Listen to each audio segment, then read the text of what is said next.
Hello MotoGP enthusiasts. Welcome back to ZNGP Today. Dani Pedrosa believes Marc Márquez is racing in damage limitation mode at the start of 2026. After a strong opening in Thailand, Brazil showed a more complicated picture. Márquez was still fighting, still collecting points, but no longer had the same edge that normally makes him untouchable. With Austin up next, Pedrosa sees the circuit of the Americas as a crucial moment for the reigning champion. Fabio Di Giannantonio savored a bruising, aggressive duel with Marc Márquez at the Brazilian MotoGP, a weekend that underlined both riders' intent and left the paddock talking.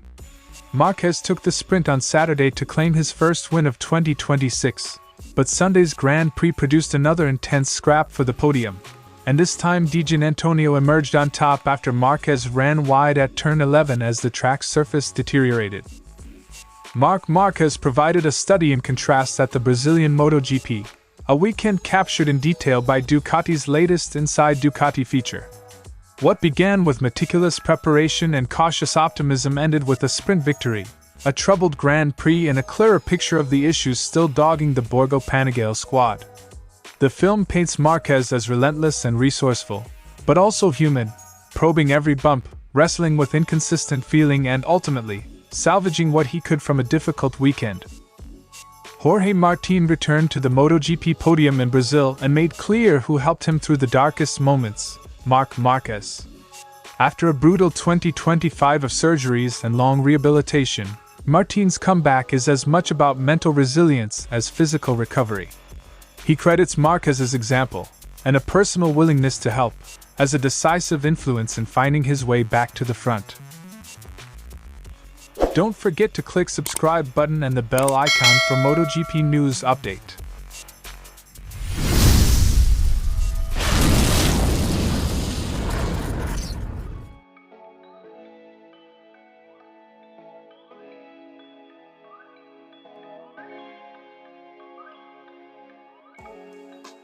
Pedrosa feels Márquez is not yet in full control of the bike or his condition.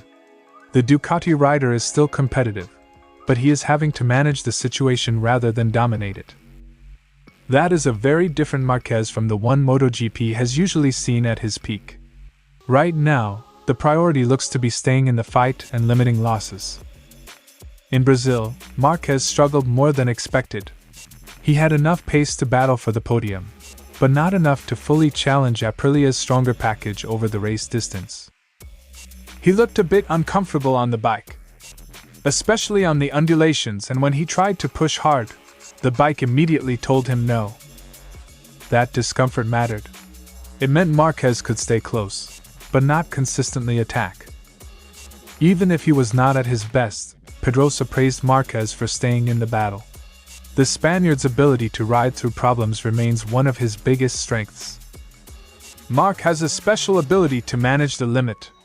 That's why he managed to stay close to Di Giannantonio without letting him pull too far ahead. He fought for the podium until the end, but he didn't have everything he normally has.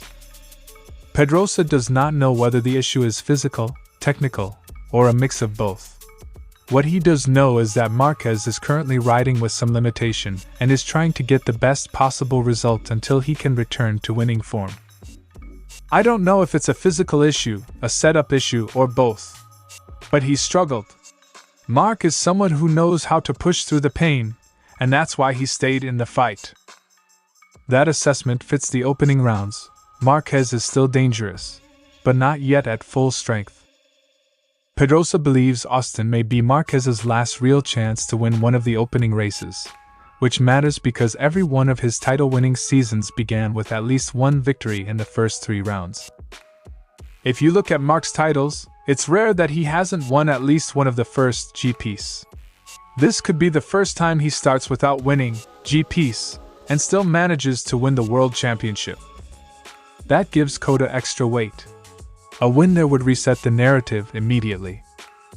Pedrosa also made it clear that Aprilia's current package is the standard everyone else has to beat. In his view, the RSGP has found a very strong balance between stability, cornering, and traction. I think they've found the right balance between aerodynamics, traction, and cornering ability, without losing top speed.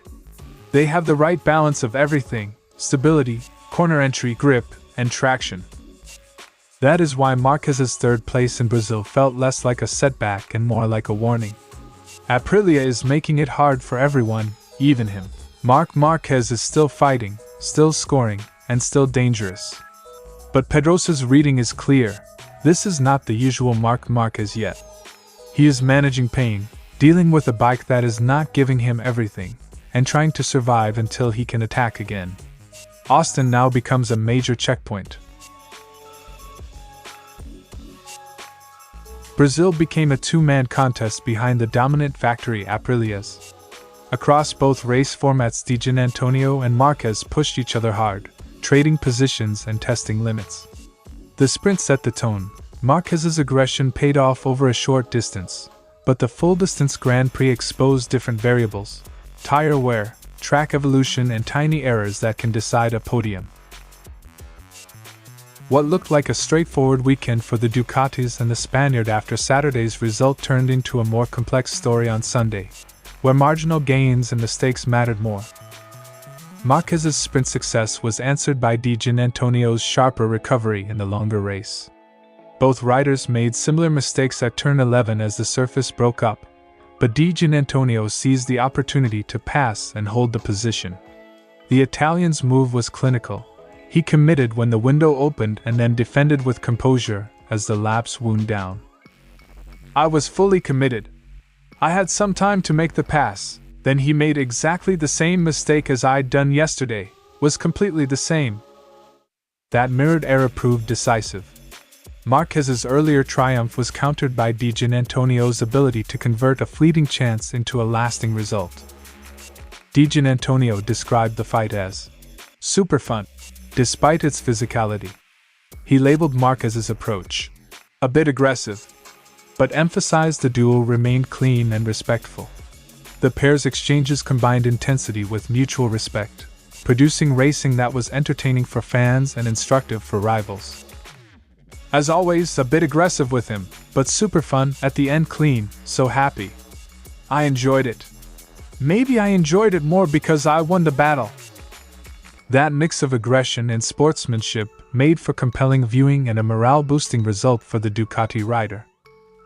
Di Giannantonio's podium continues a strong run for the Italian, who has been the leading Ducati in several recent events. His Brazil result lifts him into the top 5 of the standings, and places him 3 points clear of Marquez. Consistency has become his currency. Finishing where it counts has elevated his status within the factory ranks and given him momentum heading into the next rounds. Being the top Ducati finisher across multiple races has strengthened Di Giannantonio's claim as a reliable and rising contender. Brazil delivered drama and a satisfying personal victory for Fabio Di Giannantonio. He relished the aggressive, clean fight with Marc Márquez, converted a crucial moment into a podium, and improved his championship position. For Marquez, it was a reminder that even the fiercest rivals can be caught out when conditions change. For Di Giannantonio, it was confirmation that he can both challenge and finish when it matters. From the first track walk, Marquez showed his usual obsessive attention to detail, notebook in hand, cataloging every undulation and reference point. The new Ayrton Senna International Autodromo de Ghana presented unknowns and damp patches that immediately complicated setup choices. Thursday's methodical approach hinted at confidence, but Friday's damp conditions exposed a vulnerability: tires heating, grip breaking, and moments of aquaplaning that undermined the rider's usual certainty. Saturday brought drama. Crashes in qualifying, first Pecco Bagnaia, then Marquez, unsettled the garage and left engineers scrambling. Marquez admitted he'd pushed too hard, yet still managed to salvage a front-row start, a small victory amid the chaos. The documentary captures a candid exchange in parc fermé and the relief of a front row. It also reveals a deeper worry: the second bike's disastrous feeling compared with the first machine's promising behavior. That uncertainty made the sprint all the more telling. When Marquez stopped analyzing and started attacking, he produced a composed, lap-by-lap performance to take the win, a reminder of his capacity to switch modes and deliver when it counts. Race day amplified the weekend's contradictions. Bagnaya's tire pressure issues and subsequent crash heightened tension in the garage. Marquez crossed the line fourth, describing the race as feeling more like qualifying, sharp but not sustainable. The same loss of feeling that haunted qualifying returned in the Grand Prix. Where Saturday had shown Marquez at his predatory best, Sunday revealed a rider coping with a bike that didn't consistently respond. The film's value lies in its intimacy, candid team conversations, the human moments between brothers, and the raw honesty of engineers and riders. It underlines that Ducati is not yet the perfectly tuned machine of past seasons, and that even elite riders must adapt when the package is imperfect. Marquez remains the team's internal leader, resilient, analytical, and dangerous when opportunity appears. Inside, Ducati shows him surviving the chaos, extracting a sprint win, and reminding rivals that he is still the benchmark when the moment arrives.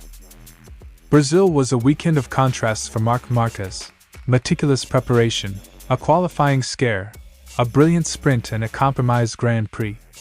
Inside, Ducati captures the struggle and the spirit, a champion who probes every detail, endures setbacks, and when the window opens, still finds a way to strike.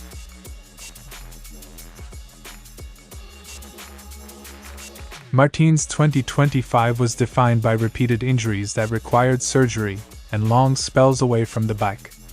The Madrid rider faced real doubts about his future, enduring the slow, grinding work of rebuilding strength, fitness, and confidence. Months of physiotherapy, targeted training, and careful nutrition replaced race weekends and public attention. What might have ended a career instead became a crucible. Martin treated every day as a step toward regaining his competitive edge, and the Brazil podium is the visible payoff of that relentless discipline. During his lowest moments, Martin reached out to Marquez, who himself has navigated high-profile recoveries.